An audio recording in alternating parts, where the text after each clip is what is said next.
Good evening. Welcome to another episode of Cinnamon Chat with Amita. And today it is episode number 38. And this show, Sri Lanka's first LinkedIn live talk show, is simultaneously broadcasted to Facebook and YouTube as well. So those who are joining from LinkedIn, from Facebook, and from YouTube, you are welcome to the show. Thank you very much for joining. And today we are going to talk about supply chain and logistics. I have had one more expert coming and talking about it some time back. So this invitation is for those who are joining from that industry. It is maybe you can do a great job by sharing it with your friends and professionals from that industry. And talking about me, I'm an executive coach and I'm a personal branding strategist. I help C-level executives achieve their personal branding goals and their business and professional goals by working very closely with them. Apart from that, I work in the B2B industry, especially working very closely with the sales teams. And I have been doing this for last 37 weeks, and this is the 38th episode. And we have someone very special joining to talk about how to advance the supply chain beyond the current narrative. We know how important it is, uh, the supply chain and logistics. I sometimes wonder whether we knew or whether we gave enough importance to supply chain or logistics before the pandemic hit. And if not for supply chain and logistic industry, I'm sure, the half of the world wouldn't have survived the pandemic. So I don't mind bringing more experts from this industry and talk about it because it is going to disrupt a lot of things in the future. So I'm someone who is new to supply chain and logistics. So I decided to bring someone not from Sri Lanka, but someone who is residing and working in Australia. I'll tell how this whole thing came into place. I saw a Sri Lankan living in Australia has written a book and launched, and that caught my attention. And I wrote to him and I said, "Hey, look, gentlemen, you are doing a great job." I read about the book a little bit, and I realized that this is not his first job, first book.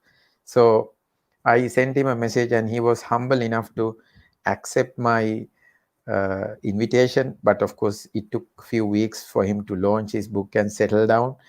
And then here he is on the show today. Let me add him to the stream.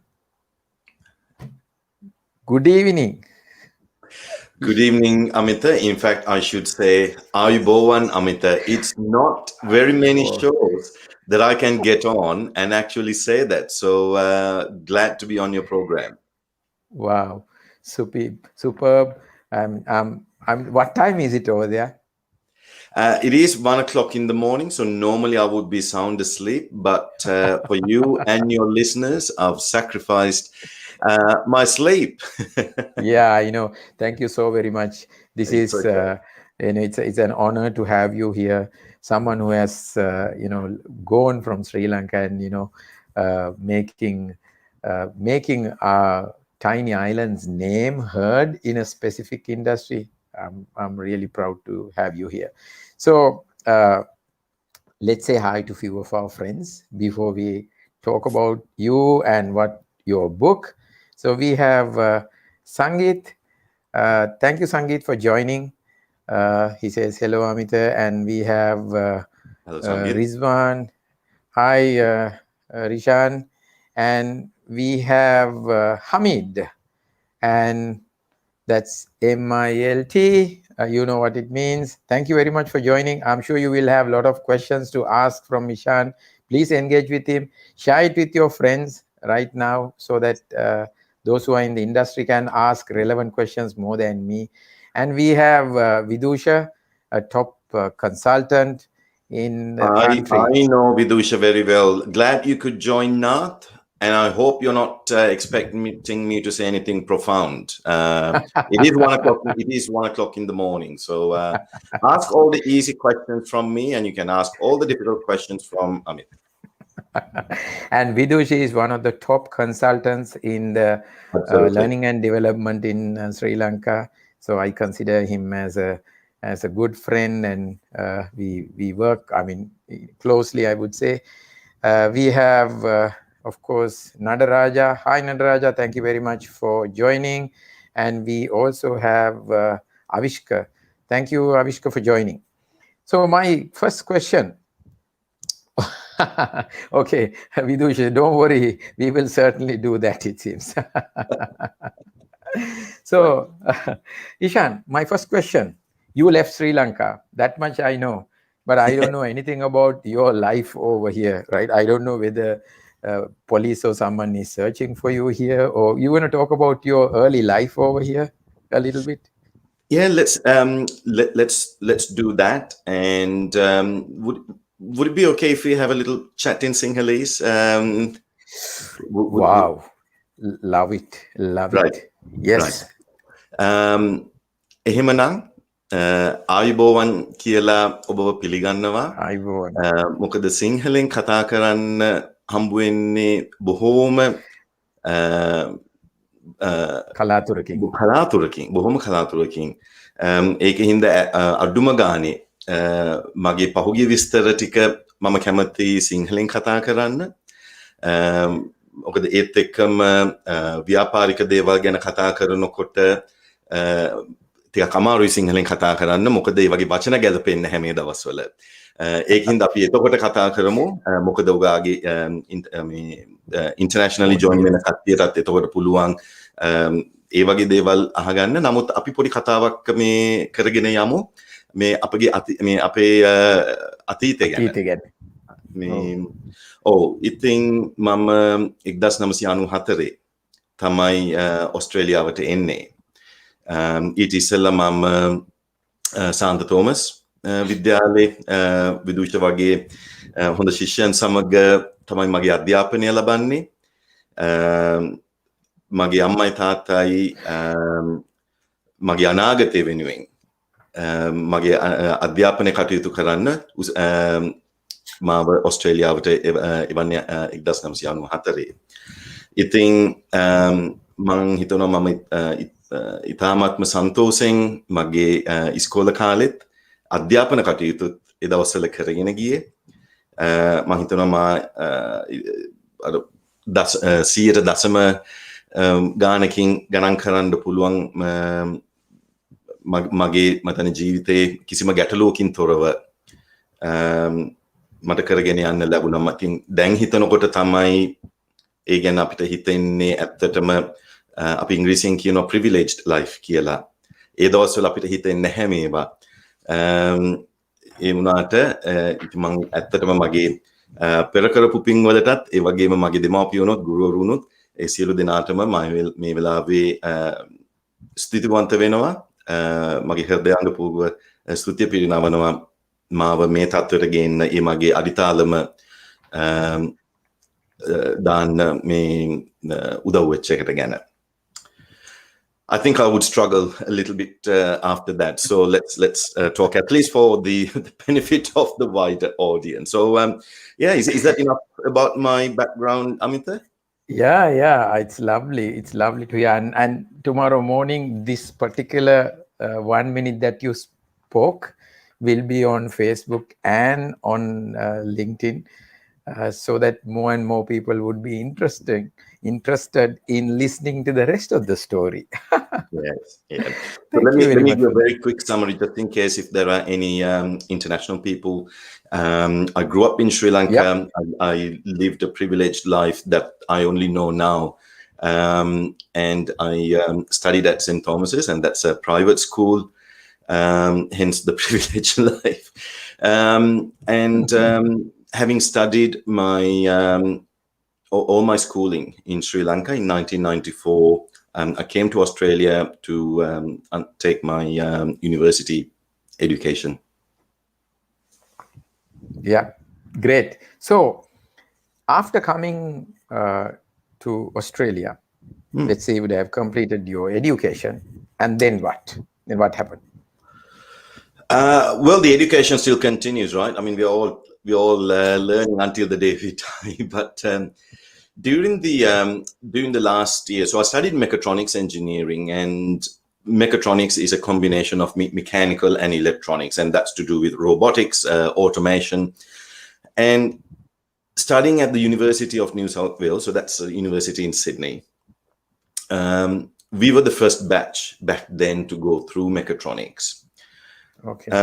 I knew that there was something in robotics and automation. In fact, I really wanted to study aviation. There was a thing about airlines and aircrafts all the way, from my young days.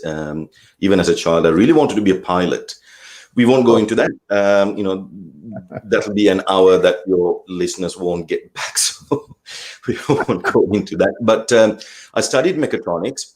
Part of the university degree, we have to do 30 days of industrial experience.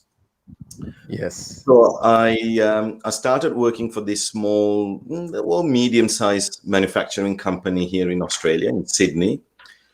And they pretty much gave me a full-time job at the end when I completed my degree. And that's how I fell into manufacturing, I guess. Okay.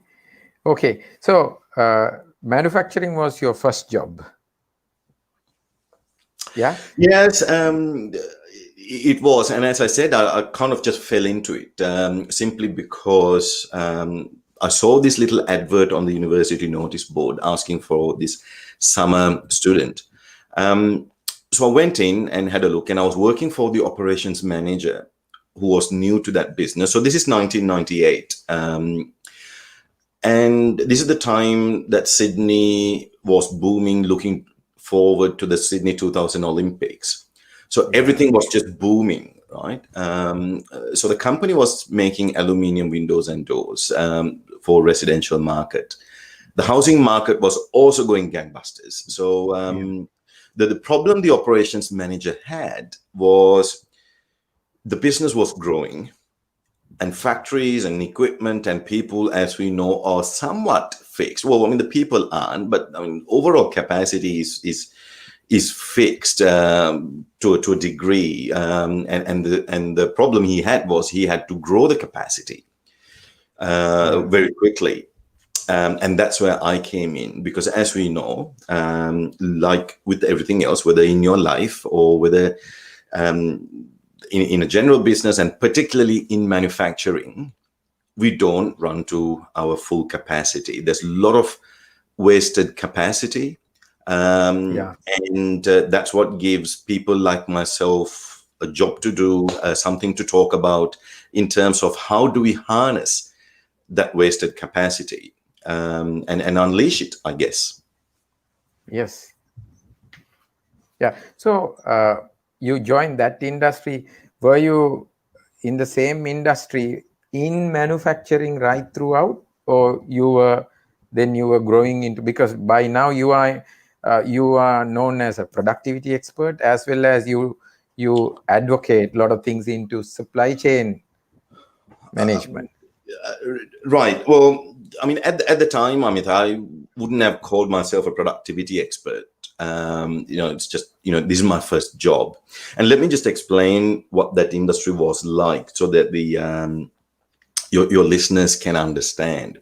So I was the young kid back then who came out of university having studied all these robotics, automation, manufacturing, all the wonderful things that the world hadn't seen at the time.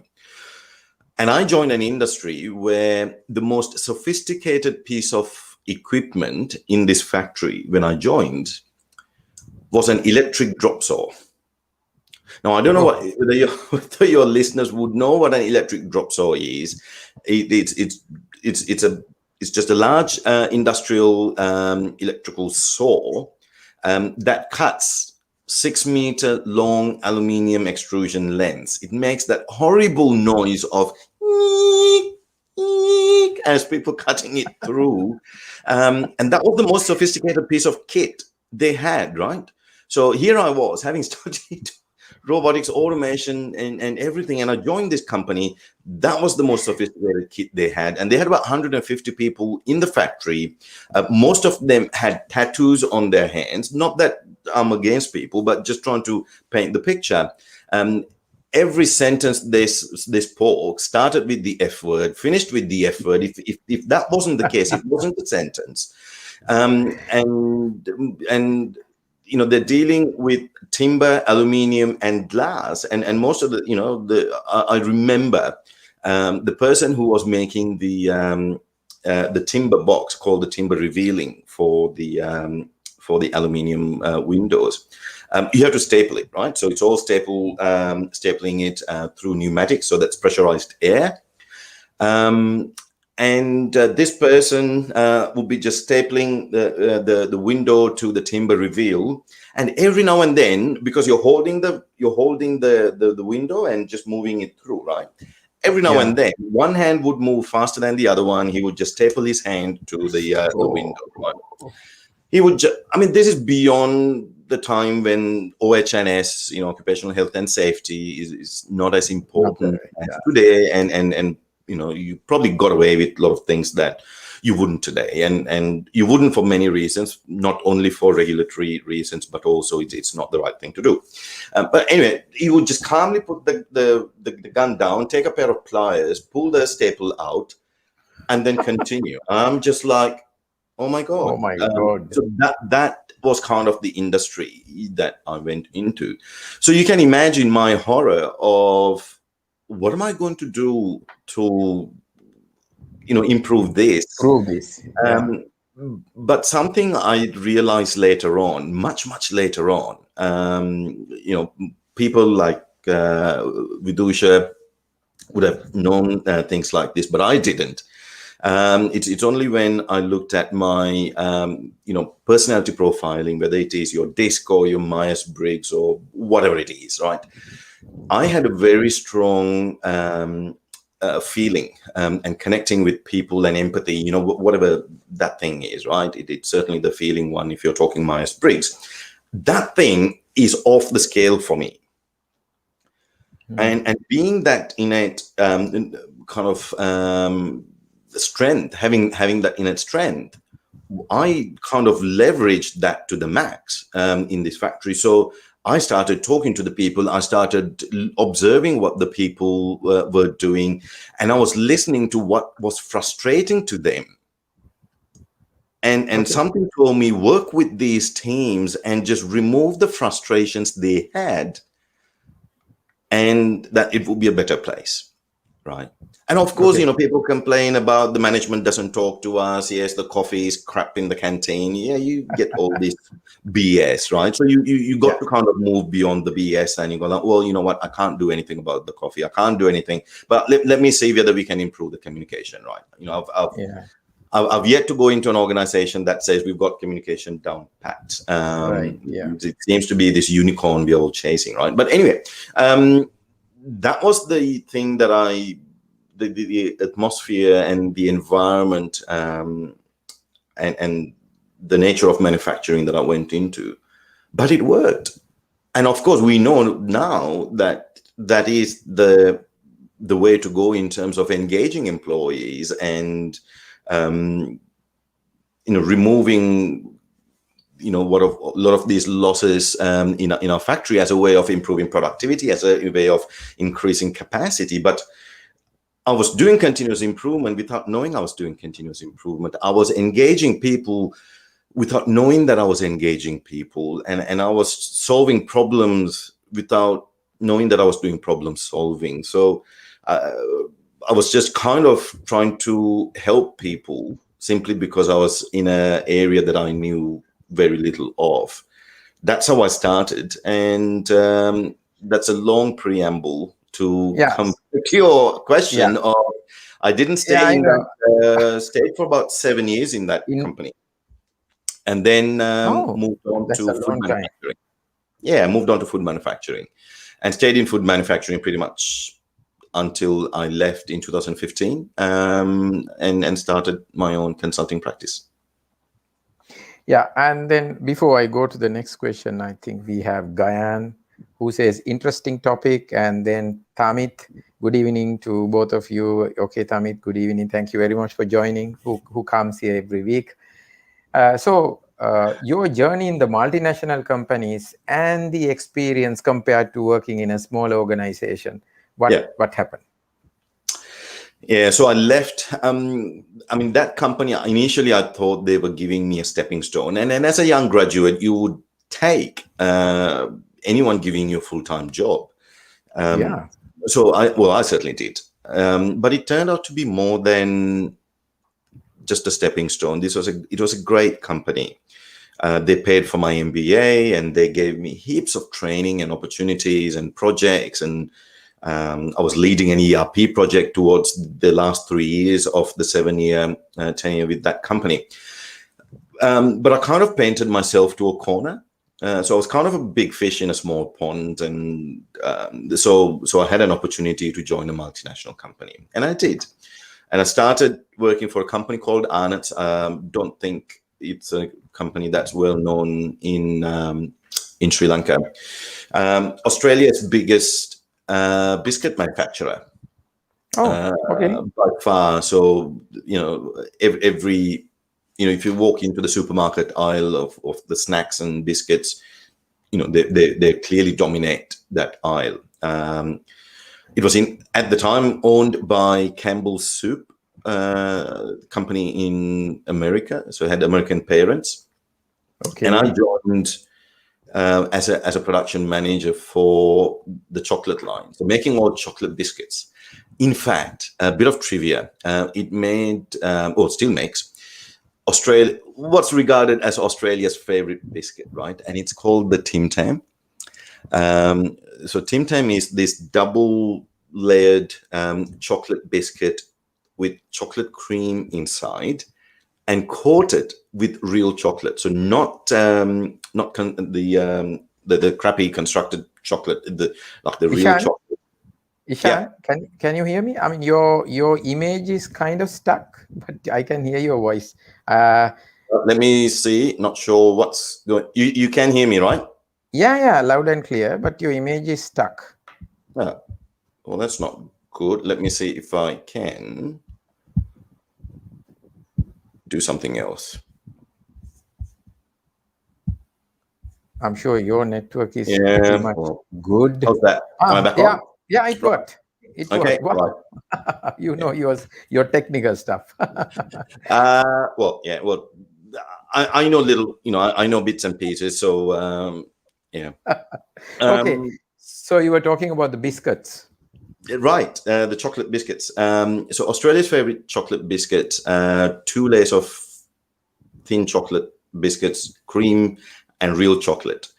And it is definitely a delicious chocolate. And so I started as a production manager on this line, highly automated. The manufacturing line at the time was nearly 1 kilometer long.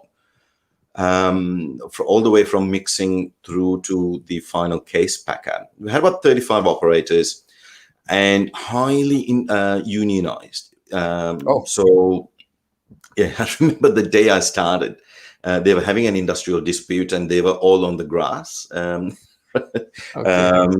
were going through some negotiations and they were all on the grass. And all the managers were in the factory, and that was my day one, right? And I remember because they had just pressed the emergency stops and they had just walked out. But people would know, automated manufacturing lines like that. It's like trying to stop a Titanic. You can't just hit an e-stop and walk out, right? You got to run the product out. You need at least 15, 20 minutes to run the product out. So they walked off. All these products still keep coming off, and machines aren't running. So a lot of stuff was on the floor. So my day one was literally shoveling biscuits and cream off the floor and helping to tidy up. But that gave me insights of what it is to actually run in a highly unionized environment, and also to run in a business that's highly automated. Because when machines break down and stop, and as they do, there's not a lot of buffer in between these machines, right? And then that's the way automated lines are designed. You got a little bit of buffer, not a lot, maybe about a minute or two. So unless your operators are really good at problem solving on the spot, you've got to make those quick decisions in terms of, I know I've got 2 minutes on this machine, right? And you would get a call saying, like, we've stopped for whatever reason. And you got to make those decisions about, do I stop? And if you stop, then trying to start up would also require more time. So you'll be damned if you do and damned if you don't. It's one of those things. So I was with them for, again, 7 years. I've had multiple roles, and then I joined Kellogg's. Your listeners would know Kellogg's, and I think Kellogg's by far was the best role I've had in my corporate career. So I was fortunate to have a role that gave me an opportunity to look after all of Asia Pacific. Wow. And Asia Pacific, so 7 factories from South Africa. South Africa came under Asia Pacific for whatever reason. It was a hot potato at the time that nobody wanted, so it fell into the Asia Pacific region. There were 2 factories in India, a factory in Thailand, Japan, Korea, and 3 factories in Australia. So they were the factories I had to help, working with the vice president of supply chain. My role essentially was to help improve productivity of each country. So I would go in and work with the supply chain director for each country. And essentially my role was this, right? My role was to help the supply chain director each year stay ahead of inflation costs, in a nutshell, right? So every year, if I was able to help each supply chain director to stay ahead of inflation by improving the P&L, and then we do this multiple times, right? So remind me to come to this point, Amit, later on in terms of how the multinationals play this game versus the others. So the multinationals, there's always improvement opportunities, cost reduction opportunities to stay ahead of inflation. Now, I was fortunate enough to, with Kellogg, and as I was traveling, I traveled I got the good seats to travel. I'm grateful that that was the Kellogg policy at the time. So it was an opportunity for me to kind of do what I love doing in terms of improving productivity, working with people, and do that in a way in different countries. Yeah. Because with that came an opportunity to understand what culture really means. Yep. I can imagine Africa to India to Australia. Right. And Japan, Korea, right? Because ultimately what you're trying to do is you're trying to engage employees and get them to work in an efficient way, right? The old adage of working smarter, not harder, right? So people like me, we are trying to actually make that work, through processes and systems and structures and engaging people. So I was fascinated to understand how this human being, what role does culture play in terms of engaging people? So I had an opportunity to learn how to engage people in South Africa versus India or Japan, Korea.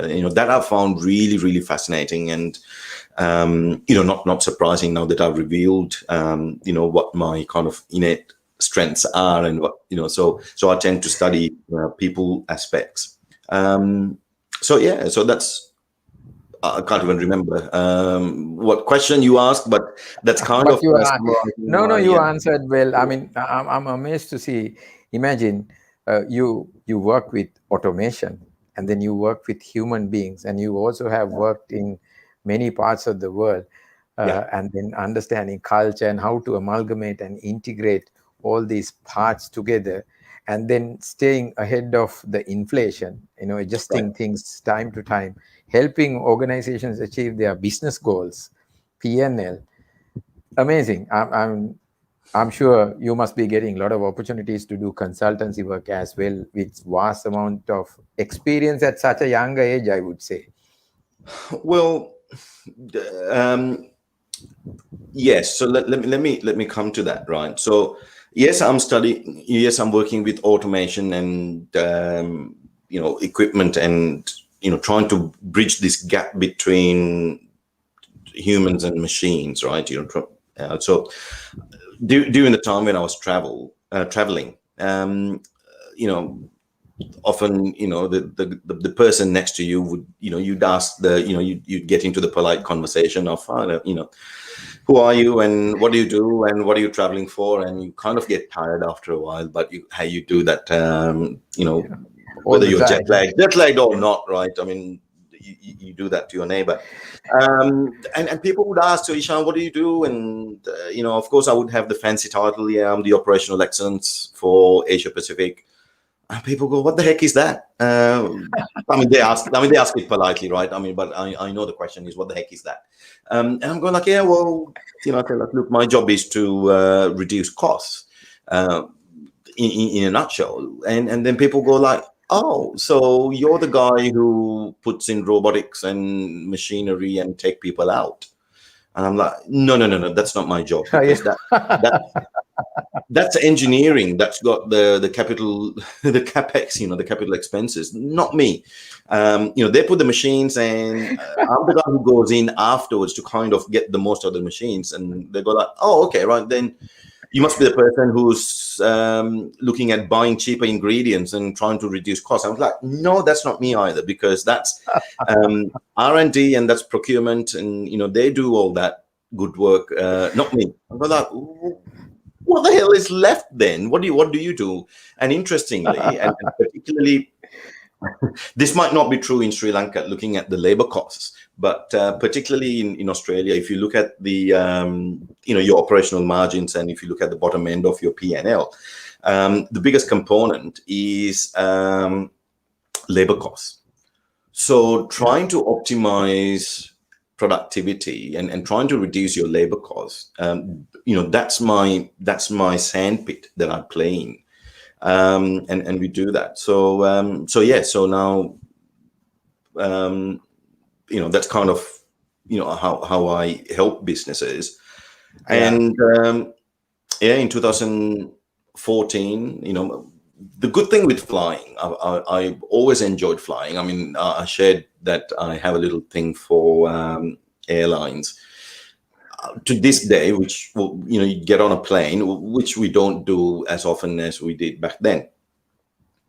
When the plane's taking off, just beaming down that runway, I could feel the hair standing on the back of my neck, and I must have been a pilot in my previous life. I'm sure, right? um, still love aviation.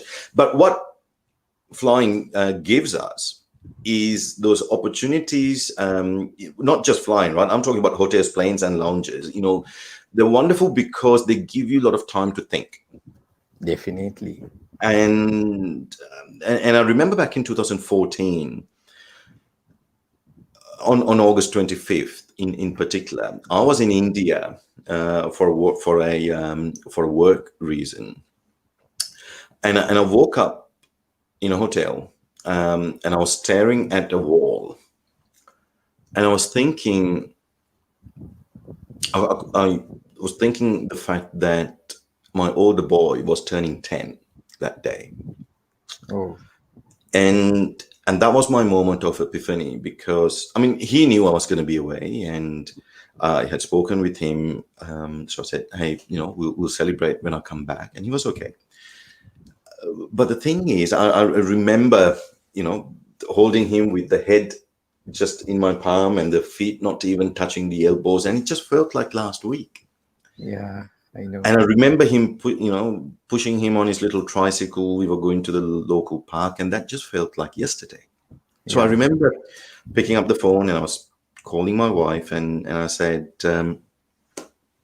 my wife is also Sri Lankan, and I met her here in Sydney, of all places. So I remember calling her and said, "Darling, it's true what people say that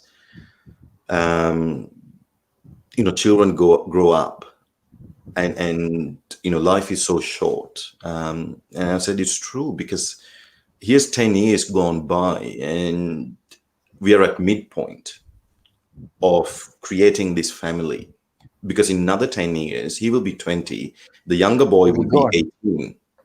Yeah. And I said, "We'd be lucky to have another 10 years to create whatever this family unit that we think we are creating." So, and 10 years have already gone. So I didn't want the next 10 years to be the same as my last 10 years. And I was determined to do something where I can spend more time with my family. And I remember the heart palpitations as I was saying that, because Yeah. there were no living entrepreneurs in my family, and there's no living entrepreneurs in my wife's family. And in fact, it's only like a couple of years ago my mother-in-law has stopped asking me to get a real job. I think she's Tell me about it. right. So let me, I mean, that's a, see, we all go through, I mean, I went through that particular moment one day and then I stepped out and then here I am on my own. Right. So my next question Mm. is, let's talk about the pandemic Yep. and the supply chain logistics, that industry. So my question is, whether when the pandemics hit, Yep. do you think the industry was ready? But before that, let us say hi to few of our friends. Sure. Are Krishanta, there any questions not before yet. we get into Krishant, the technical stuff? yeah. So Krishanta says, nice to have resource person with experience in multiple industries. He's joining from on YouTube. And Right. Isuru says, hi, both. Interesting to hear Ishan's experience. Timely topic, Amita. So, and then we also have Taraka, who is saying, yeah, great. Thank you, Taraka, for joining us. I have spoken to a few of them before I got you on board. So Right. some of my questions are also coming from my audience. So Good. whether the industry was ready, supply chain, Mm. when the pandemic hit. Mm. I think I can safely say that there was no single industry on planet that was ready to. I mean, there was no playbook, right? I mean, we all thought that the sky was falling down, and we were kind of building the plane as we were flying it. I mean, Yes. right? So I don't think there was any industry that was ready. In fact, I think, as you said in your introduction, the word supply chain has only come on the spotlight because of what the world went through in 2020, right? It's almost like, before I used to go to parties and people, or barbecues as they do here in Australia, and people go like, "Sean, what do you do?" And I'm like, "Oh, I work in supply chain experts," and people think I'm actually supplying chains. But now we all know. So yeah, I mean, clearly, with global disruptions, local capacity, people were trying to secure masks everywhere. Yeah, you don't keep buffer stocks like that in any industry. And if you do, well, let's talk about that. You shouldn't be. There's something wrong if you're keeping that level of sprint capacity in terms of finished goods and inventory, right? Yeah, I know. We were talking about just-in-time supply to various other, good practices. And yeah. So my next question is like, how long do you think the industry took to adjust or to learn or to reapply? What do you think? I mean, were they quick to react at least? Yeah, and I'll be keen to understand what happened in Sri Lanka in particular, but I can talk about what happened here in Australia, and I'm guessing the same would apply in Sri Lanka as well. So, I mean, the thing with the human ingenuity is we are very good with creativity, right? And particularly in the subcontinent, I know how good creativity is. So you put people under constraints and constraint thinking, and that's usually how we come up with brilliant ideas. So in Australia, the manufacturing sector in particular, market needs very quickly. So that's probably the most, I guess the way of testing how good your sector is. I mean, manufacturing up to that point in Australia had just dwindled down, right? I mean, in its heyday, it used to be about 30% of GDP back in the 1960s. And now it's only just 5.6% of GDP right now. So it's kind of bottomed out. But there's a lot of push, and it's kind of, we're trying to resuscitate this sector again. So but they showed amazing resilience and amazing thinking to bounce back and adjust. When your international supply stop, you got to survive somehow. So we did. Yeah, I know. It's amazing. So because you would have experienced it firsthand, and then I'm sure you would know the scientific reasoning behind how it happened and what they did. I mean, we just see whether the goods are there or goods are not there. That's all. Yeah. We don't see the real pain or the nitty-gritties. Yeah. So I'll get into your book, because you are an author. I know your current book is on supply chain, and I know you have written, books before. You want to talk about a little bit, then I will come into your current. Let's get that, and I'm keen to know if there are any questions that are coming up. So let's not disappoint the people who at least been listening for the last 40 minutes or so, right? So you can see that's the book in the background, and here it is. Advanced. So it says advanced.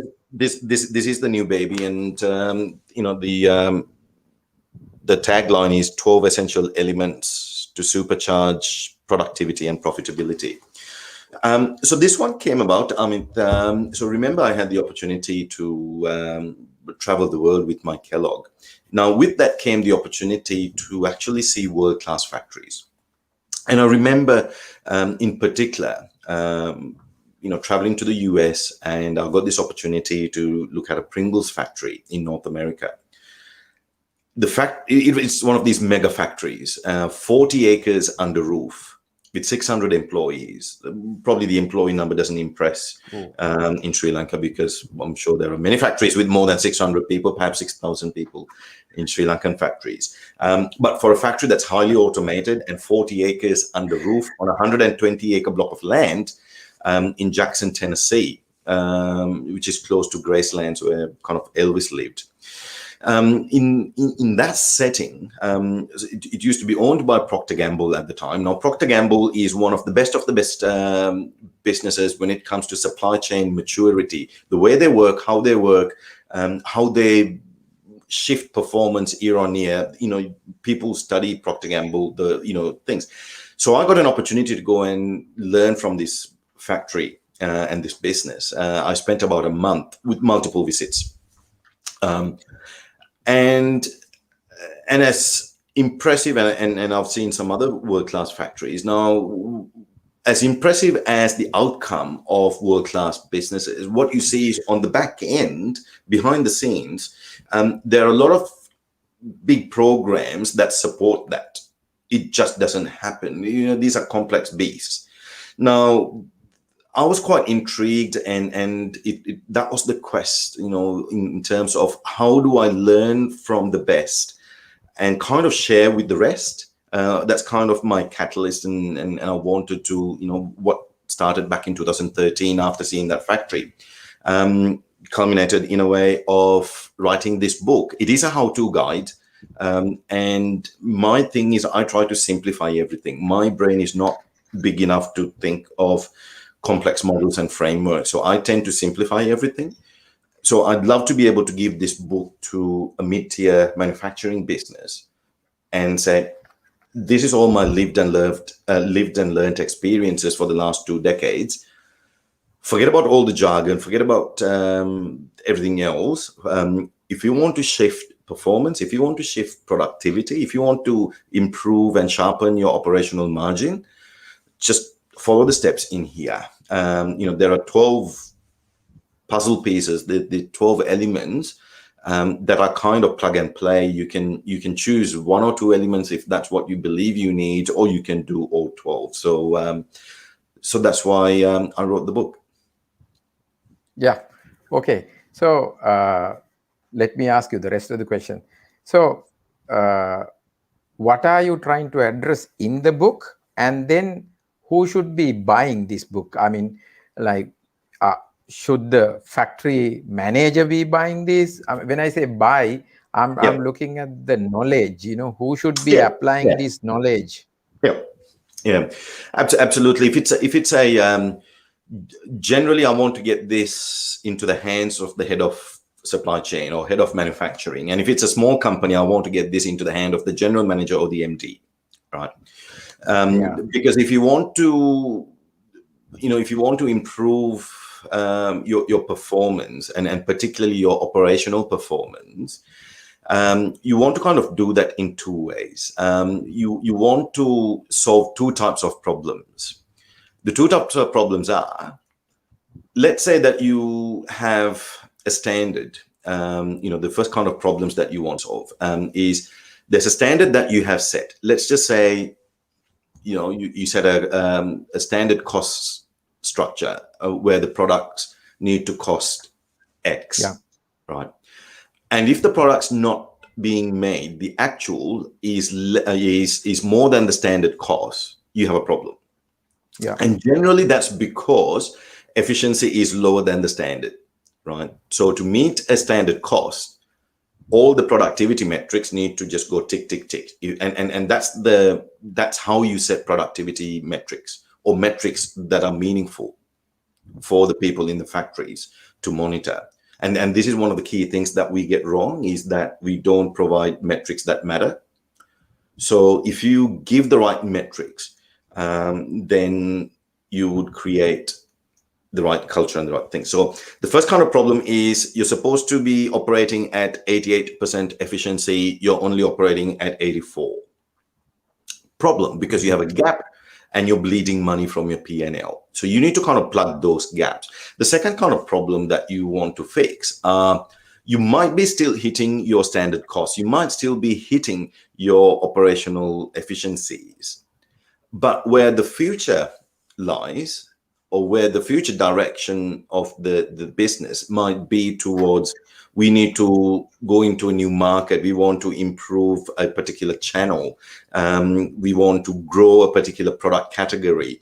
And to be able to do that, we need to grow the capacity, because at the moment, everything's fine. But we need to grow the capacity and the way we work. So there are those 2 kind of problems that are either you are trying to grow the opportunity or you're trying to plug the gap.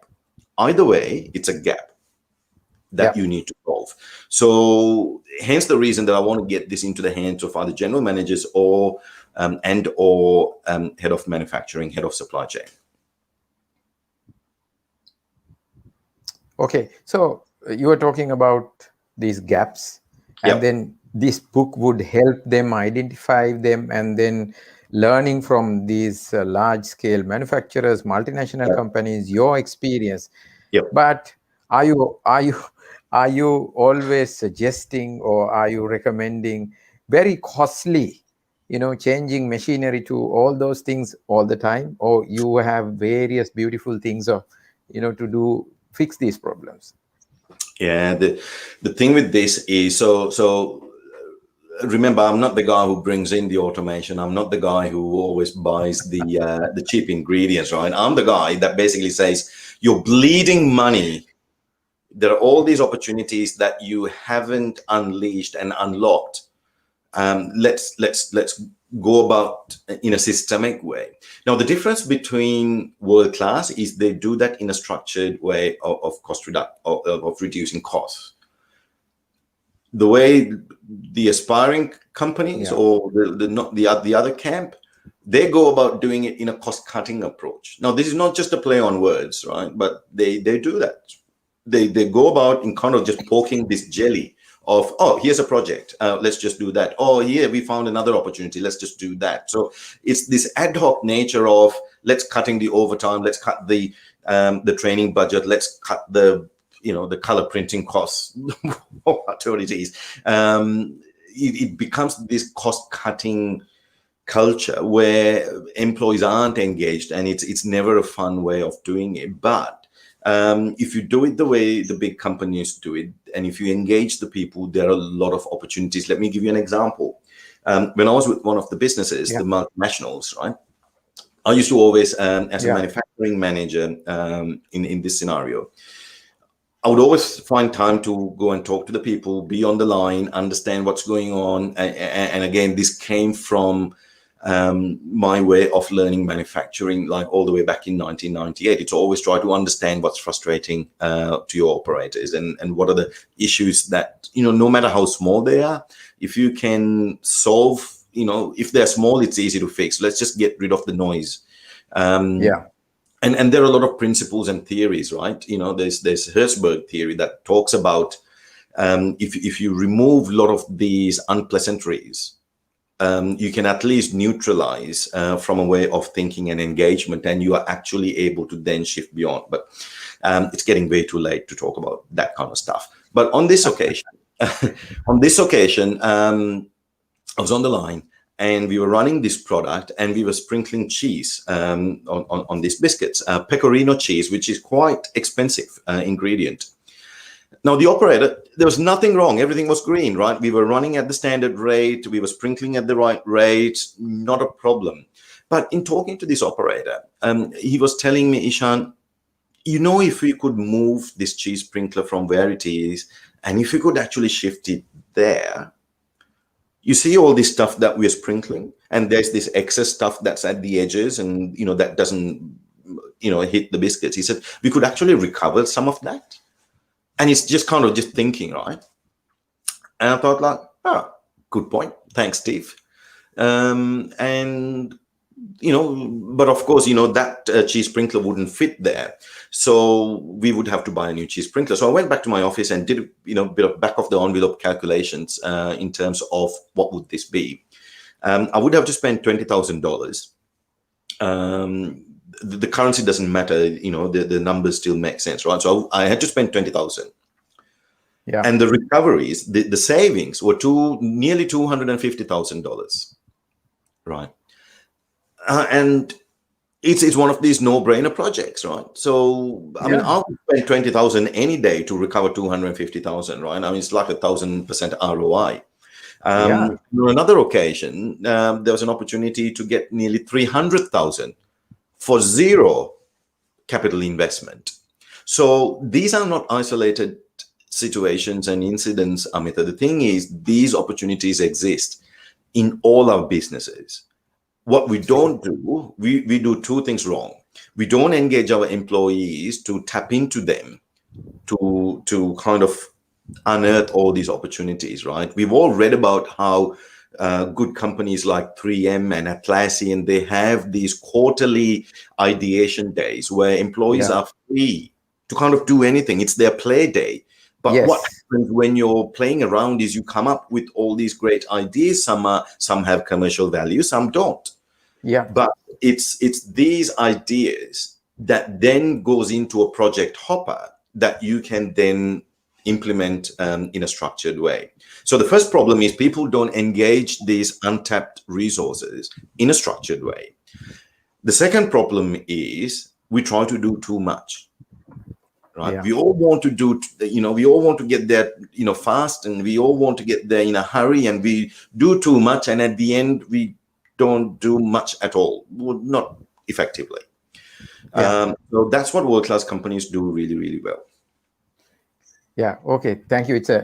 I mean, I love the examples that you brought, because that's how people could resonate and see.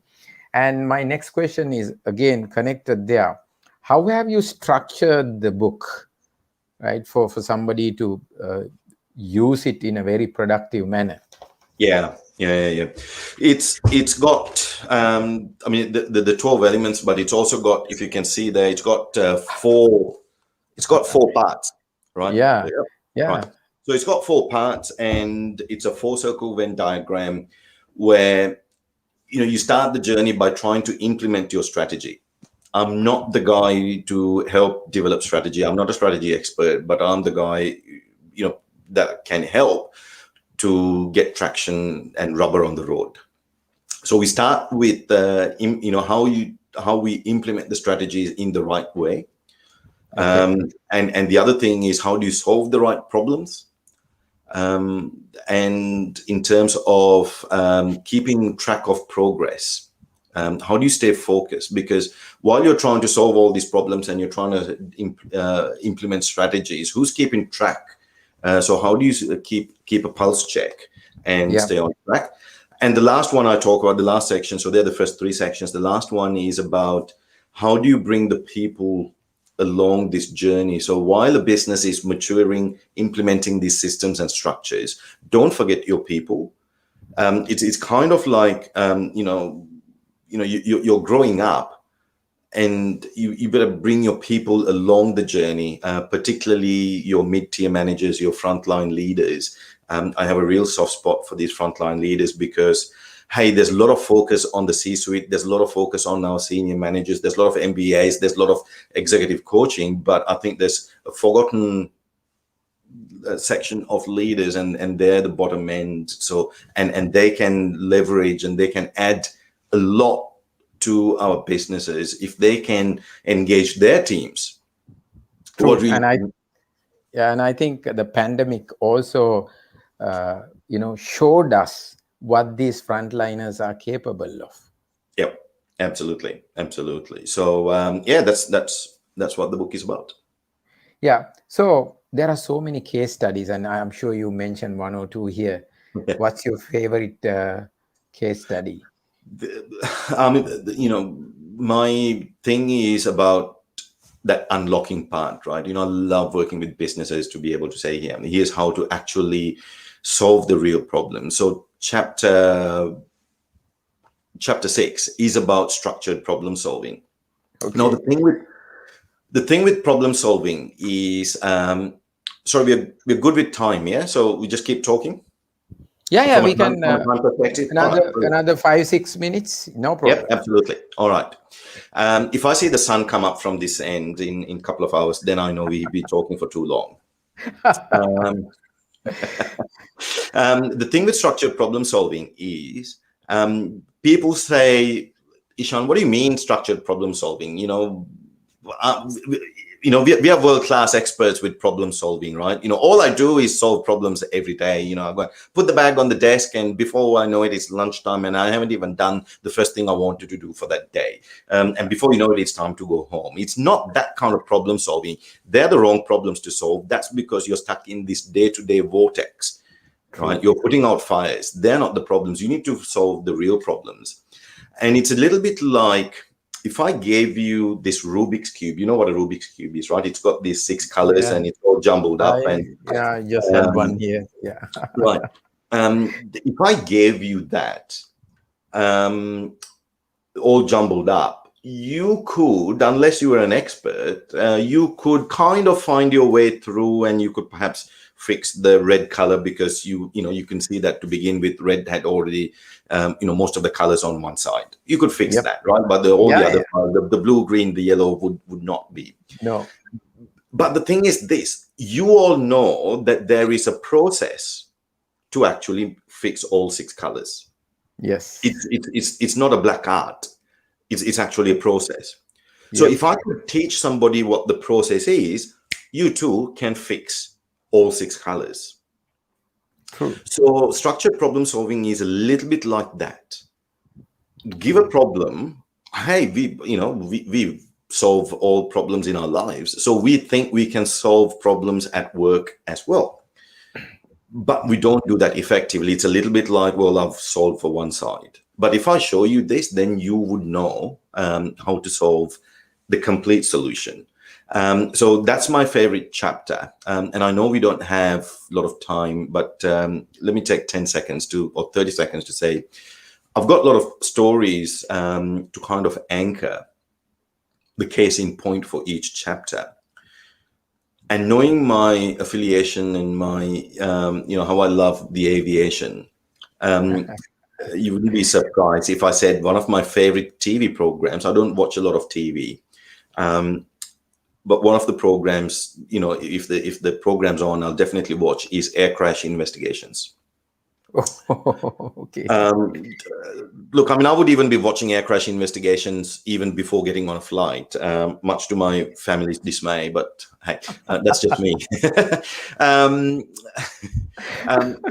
thing with air crash investigations is, I'm in awe in terms of how they solve those problems. I mean, when they can dig up pieces of an aircraft from the middle of the Atlantic Ocean, and they bring a piece of wire that big, and they say, this is the root cause that brought down this plane.